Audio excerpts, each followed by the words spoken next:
Hello, welcome to our podcast in plain English.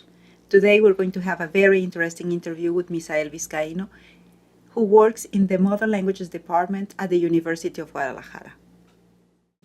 Missael, in your most recent research, you have focused on rhetorical figures. So, how would you define rhetorical figures? Okay, that's a very interesting question because rhetorical figures, I would define them as any way you want to say something, but using other words. And it's kind of hard to explain at first, but this is very important to point out when you're trying to look for figurativity within a certain expression or a certain text. So rhetorical figures are different stylistic devices and linguistic devices that help us understand an idea or a concept or a certain abstract experience into something more simple. Very good, excellent. And you decided to work on a corpus, focus on a corpus of songs. Why songs?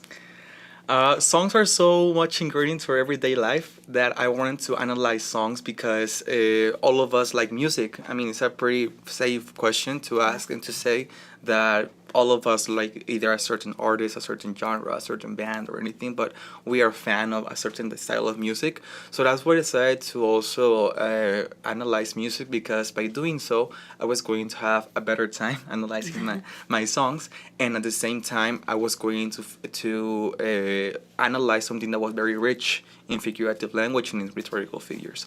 So that's why I decided to use songs. Also because hopefully when I start to publish more articles and to start to publish different papers, people can follow up with my research because they are maybe a fan of the songs I'm analyzing as well. And what were your most important findings in this research? Of the most important findings that I discovered within my analysis, I found that metaphors are the first option in Bruno Mars's music in order to show figurativity. Why? Because metaphors can be divided into different types according to some pioneers like F. Johnson that they have analyzed different types of, and they have created different categories of metaphors. So since there are so many in number and they are so into our language, they are also very frequent in songs. Also, I discovered that repetitions, which is another rhetorical device, are so much into the songs. And why? Because of this necessity to having to rhyme, right?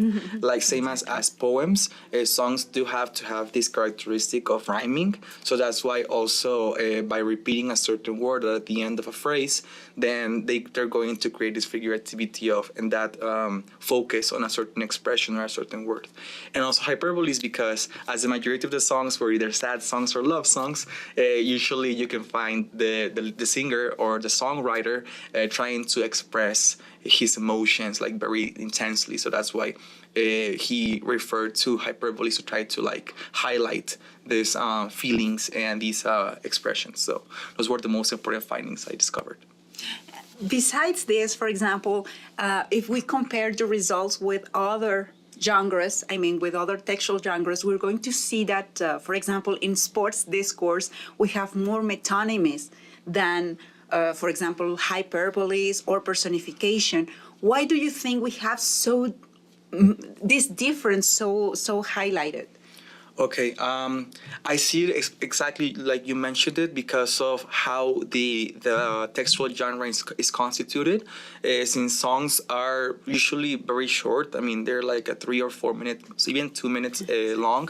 They're like very short, so that's why the rhetorical figures that you can find within the songs have to be like more like well thought instead of like something like more narrated, because when it's narrated you can like refer to other like more like mention like metonymies or similes and try to like make connections, and in songs it's not so necessary because the most important thing of the lyrics is trying to get into like either the brain or the mind of the listener, and that way you can like catch the song. So that's where repetition is also so relevant, or even hyperboles, because once again, as I mentioned, because of the fact of trying to once again get out the emotion of the songwriter and the singer. And also, I think all of us can refer to some songs when we listen to a certain word or a certain, I mean, they take us back to a certain place, and it's because of these connections and these lyrics that are so like strong,